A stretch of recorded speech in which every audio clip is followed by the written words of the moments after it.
আসসালামু আলাইকুম সবাইকে শ্রেণী মোতাবেক সালাম আদাব এবং শুভেচ্ছা। আজ কয়েকটি গুরুত্বপূর্ণ কথা বলার জন্যই বসলাম। গত হলো ফিফা কর্তৃক আয়োজিত ফুটবল খেলা। আসলে আমাদের দেশ ফিফার সদস্য। ফুটবল খেলা আমাদের প্রিয় খেলা, কিন্তু অতীব দুঃখের বিষয় যে আসলে আমাদের দেশ তো আর খেলে নাই।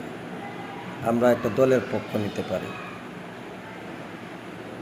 কেউ আর্জেন্টিনা, কেউ ব্রাজিল, কিন্তু এই ব্রাজিলের পক্ষ নিয়ে আত্মহত্যা করা, অতিরিক্ত কান্না, একটা বাচ্চারা কাঁদে, কিন্তু ওই শিশু বাচ্চাগুলোকেও কাঁদানোর জন্য যে বড় অভিভাবকগুলো এত আবেগপ্রবণ ঢালে, যা কখনোই মঙ্গলকর নয়।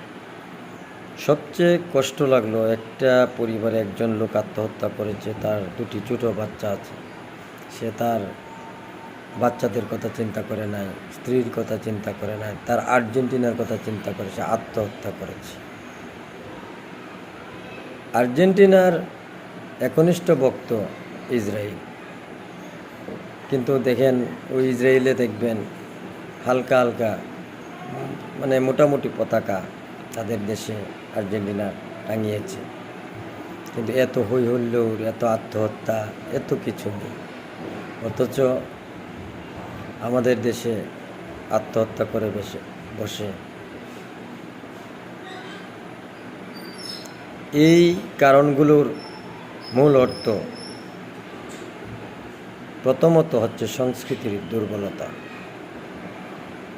আমাদের দেশের সংস্কৃতি যদি শুদ্ধ সংস্কৃতি হতো, অপসংস্কৃতি না হতো, গা ভাষা সংস্কৃতি না হতো, লোক দেখানো সংস্কৃতি না হতো, আর শক্তিশালী সংস্কৃতি থাকতো, তাহলে আমাদের দেশের মানুষ এই ব্যাককেলের মতো এইভাবে ঝাঁপিয়ে পড়তো না, আত্মহত্যা করতো না, অন্য দেশের খেলা, অন্য দেশের বিষয়ে এত আবেগপ্রবণ হতো না।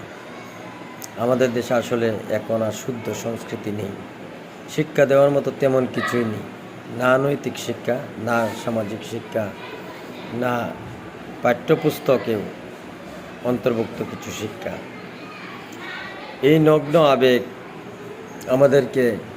আমাদের সন্তান সন্ততিদেরকে, আমাদের ভবিষ্যৎ প্রজন্মকে বৎসরের পর বৎসর পিছিয়ে নিয়ে যাচ্ছে, আর বিশ্ব এগিয়ে যাচ্ছে।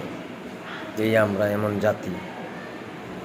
আমাদের এখনই দরকার, বেশি দেরি করে নয়, সরকারিভাবে, সামাজিকভাবে এগুলো প্রচার করা। আজকালকার সামাজিকভাবে এই ফেসবুকে বা বিভিন্ন ক্ষেত্রে মানুষকে শুদ্ধিকরণের জন্য যদি আসল জিনিসগুলো প্রচার করা হতো বা সরকারিভাবে উদ্যোগ নেওয়া হতো, এত ক্ষতি হতো না। হ্যাঁ, আমরা স্বাভাবিকভাবে বুঝি, আমরা বা নিজে নিজে বলি ঢং করে মারা গেছে, কিন্তু এই দায়িত্ব কার? এই অবহেলার দায়ভার কে নেবে? আমরা কি এভাবেই পিছিয়ে যাব? বিশ্ব এগিয়ে যাবে আর আমরা পিছিয়ে যাব?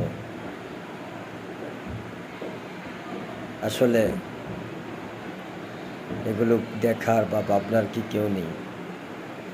এগুলো সামাজিক বা রাষ্ট্রীয় বা সরকারিভাবে আমাদের দেশে আশা করা যায় না দেখবে কেউ। আমাদের প্রত্যেকটা ঘর থেকেই শুদ্ধ এবং সচেতন হতে হবে।